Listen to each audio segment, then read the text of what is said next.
Wine షాపులు మద్యం sales సాయంత్రం 4 గంటల నుంచి రాత్రి 8 గంటల దాకానే ఓపెన్ చేసి ఉంచాలి అంటుండు ఒక రాజకీయ నాయకుడు. సో ఈ టైం అంటే మందుబాబుల గుండెలని డామ్ అంటే, కానీ ఇది ఒక వార్త చూద్దాం. మద్యం విక్రయాలు సాయంత్రం 4 గంటల నుంచి రాత్రి 8 గంటల వరకేనట.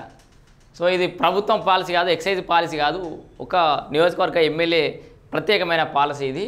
స్థానిక మండల వాసులే టెండర్లు వేయాలి. స్థానికంగా ఆయా మండలాల్లో ఎవరో ఎక్కడో టెండర్ వేసి ఎక్కడికో వచ్చి మద్య షాపులు తీసుకోవడం కాదు, ఆ స్థానికంగా ఆ మండలాల్లోనే టెండర్ వేయాలి. ఎక్సైజ్ పాలసీతో సంబంధం లేదు. దశల వారీగా మద్య నిషేధమే లక్ష్యం. సో మునుగోడు ఎమ్మెల్యే రాజగోపాల్ రెడ్డి తెలుసు కదా, మొత్తం అక్కడ సంపూర్ణ మద్య నిషేధం తెస్తా అని చెప్పేసి ఎప్పుడో ఛాలెంజ్ చేసిండు. దాన్ని దశల వారీగా తగ్గించే ప్రయత్నం అయితే చేస్తున్నాడు. Munugode MLA Rajagopal Reddy comments viral అట.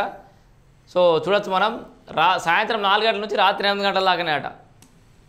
నల్గొండ జిల్లా మునుగోడు నియోజకవర్గంలో మద్యం షాపులు నిర్వహించాలంటే తన నయా రూల్స్ పాటించాల్సిందేనని మునుగోడు ఎమ్మెల్యే కోమటిరెడ్డి రాజగోపాల్ రెడ్డి వ్యాపారులకు స్పష్టం చేశారు.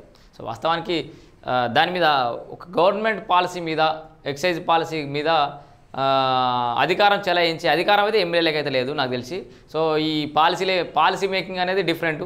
సో అక్కడ దాన్ని ఏదైనా ఉంటే ఇంప్లిమెంట్ చేయడం వరకే. మరి ఎమ్మెల్యే గారికి అధికారాలు ఉంటాయా? 4 గంటల నుంచి 8 గంటల దాకా చేయాలంటే ఆ టెండర్లు దక్కించుకున్నాడు ఏ రూల్స్ ప్రకారం, ఏ పాలసీ ప్రకారం టెండర్ దక్కించుకున్నాడో ఆ రూల్స్ ప్రకారమే కంటిన్యూ చేస్తాడు, లేదంటే కోర్టుకు వెళ్తా అంటాడు.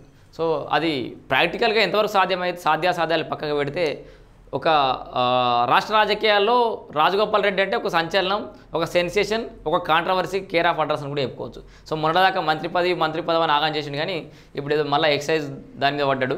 మంత్రి పదవి ముచ్చట జరిసేపు అయితే పక్కకు పోయింది.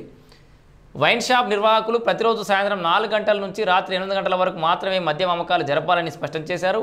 ఆయా మండలాల్లోని స్థానికులు మాత్రమే టెండర్లు వేయాలని, ఇతర మండలాలకు చెందిన వారు వేయరాదని సూచించారు.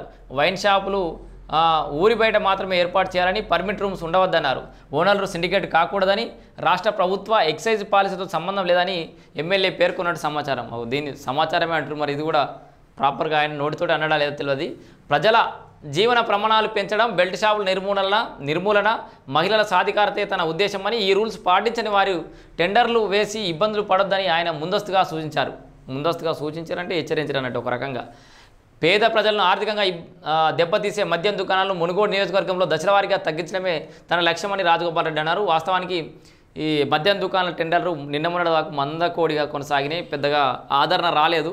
కానీ పెరిగింది. మొన్ననో సండే రోజు 3-4 వేల అప్లికేషన్లు ఏమో వచ్చినాయట. సో ఊపందుకున్నాయి ఈ మద్యం టెండర్లకు సంబంధించిన అప్లికేషన్లు కూడా. సో చూడాలి మరి. సో ఇది సాధ్యమయ్యే పని కాదు, కానీ రాజగోపాల్ రెడ్డి గారు అయితే ఏదో ఆశిస్తున్నారు. మునుగోడులో ఇట్లాంటివి జరగాలని కూడా కోరుకుందాం మనం. ఈ విషయంలో రాజగోపాల్ రెడ్డి గారితో మనం ఏకీభవిస్తున్నాం. మద్యం నిషేధం అనేది సక్సెస్ అయితే అందరికి కూడా సంతోషమే. సో ఇదైతే మునుగోడుకు సంబంధించిన ట్రెండింగ్ వార్త.